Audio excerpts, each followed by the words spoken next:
While everyone was distracted and busy celebrating Labor Day over the weekend, an article quietly was released that explains all of the crazy since February. It explains all of it perfectly. When I read it, it rang perfectly true because it didn't fit either agenda, but it explained everything about why people lost their mind. I'd like to share that with you today. The article is kind of technical, but when you break it down to a visual chart, it will make perfect sense. It will make absolutely the most perfect sense you have ever seen in your life. It's about a mistake that I believe at the time was simply an honest one, but nobody had the guts to stand up and say, hey, back up. We made an error. We need to correct it. Because that's really the hardest thing to do these days, especially in politics. Once you make a mistake, it's over. And I can attest to being a YouTuber. If you make a mistake here, you will pay for it dearly no matter what. Now, the best tool that I could use to show this actually was, believe it or not, Google Earth Pro. I found a nice clear white section of Antarctica to create these 3 circles, because this is the best way to visualize what's being spoken about in this article called the 1% blunder. How a simple but fatal math mistake caused the world to panic and order lockdowns.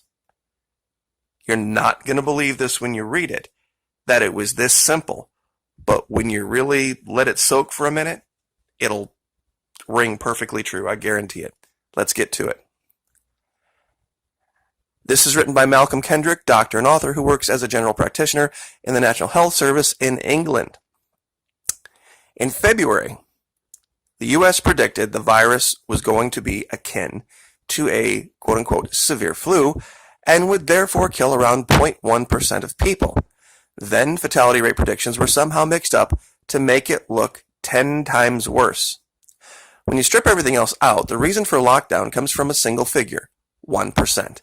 This was the prediction that COVID, if left unchecked, would kill around 1% of us, everyone. You may not think that percentage is enormous, but 1% of the population of the world is 70 million people. I used that many times during the early reporting of this. And that's a lot. I mean, 3.2 million Americans, 670,000 Britons. Clearly, we're nowhere near that. But where did that figure come from? You're not going to believe this, guys. It was a mistake between 2 terms that got mixed up.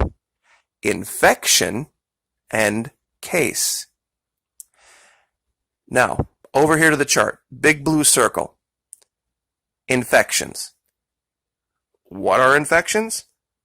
Clinically, it means anybody who positively has even a little bitty tiny amount of the virus. Even a little bit, whether they're sick or not. That's everybody. Cases are people who are sick with it, who are actively seeking treatment, who have, you can visually see these people are sick.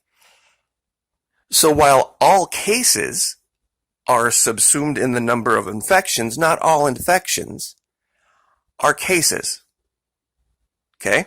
Cases, people visibly sick. Okay? Infections, everybody who may have it, including them, but may or may not have symptoms. All right, so you have 2 terms. The infection fatality rate, which is the number of all people versus those who have died. And then you have the case fatality rate, those who are sick versus the number who have died.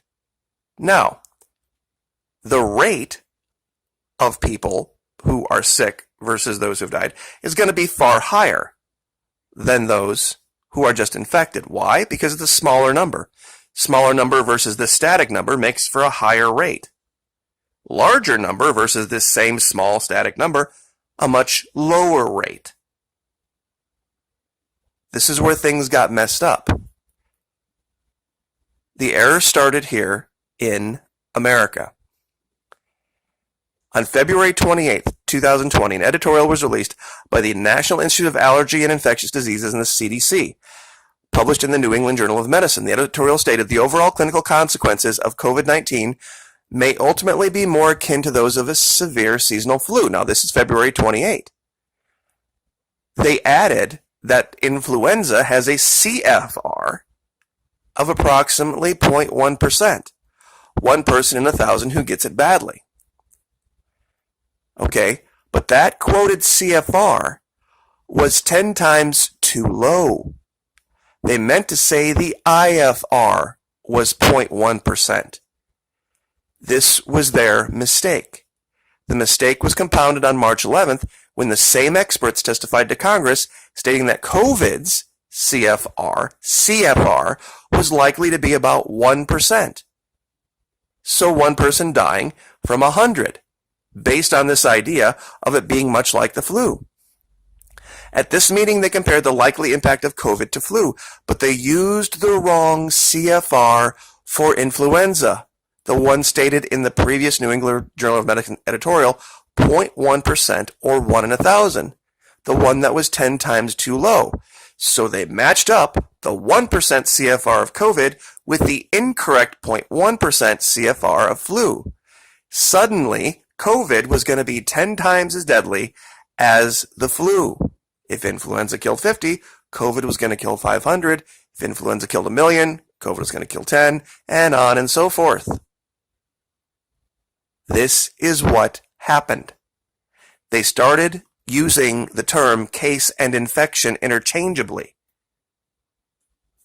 This is something that bothered me too about this, how all of a sudden they started calling a case everyone who has ever had it ever in the history of ever, when they never did that with the flu.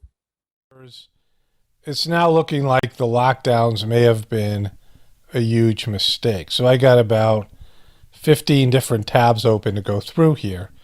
I want to read this in just a second. This is from the New York Post. But I first want to point out that it's been obvious to most of us here in the truth community that this thing has been a pushed, staged, contrived agenda. And one of the first tells, and I said this in the beginning, is that they only pushed one side of this.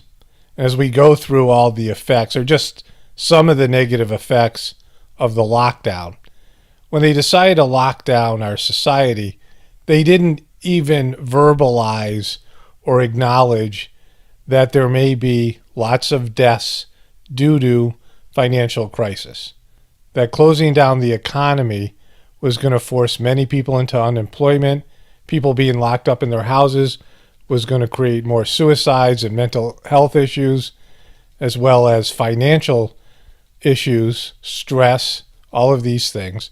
So by locking down the economy, it may kill many more people than the coronavirus. They never once talked about any of the negative effects, the other side. When you're going to make a decision about something in your own life, you have to look at the pros and the cons. What's the other side? What's the potential disaster of closing the global economy down? Food shortages, massive economic crisis, more governmental debt. I mean, all these things that we see, and I'm going to go through some of these things. These were all things that I knew, and you knew, many of you knew, were going to happen. It wasn't something people were like, oh, I never thought closing down the economy might have some bad effects. And our economy, which I've talked about over and over again, is predicated on growth. When our economy isn't growing, it creates a huge gap between the interest and the debt that's accumulating, the debt and interest that are accumulating, and the economy that's not catching up to the debt and the interest. I've talked about that in so many videos. And so they never discussed any of those things. They just pushed it through because they had a different agenda. One part of which was that the economy had already collapsed again in 2019, and they had these resets in 2001 and 2008 because of the massive amount of debt and the derivatives market. And so because of this, they had to create some reason, some excuse for the economic bailouts and the economic crisis that we're all going to face. They had to blame it on something. But people are now seeing that the COVID deaths and the deadly nature of COVID has been hyped, overhyped. And now that people are starting to see the effects of closing down the economy, and it's just the beginning, people are starting to bail on the narrative. So here's what it says. Were the lockdowns a mistake?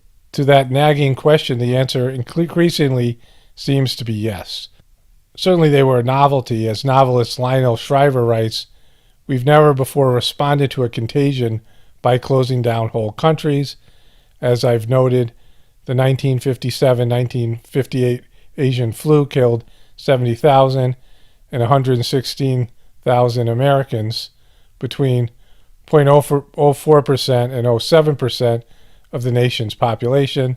The 1968-70 Hong Kong flu killed about 100,000, about 5% of the population.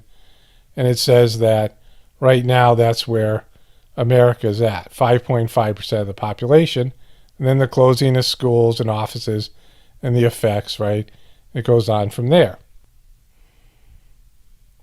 And then there's all these articles. Is the lockdown a mistake? Here they are. The lockdown is a mistake. The lockdown has gone from a mistake to a crime. Government scientists, lockdown was a monumental mistake. And then there's all this stuff about children returning to school. The latest, again, going back to what I said originally, about how they just went in one direction.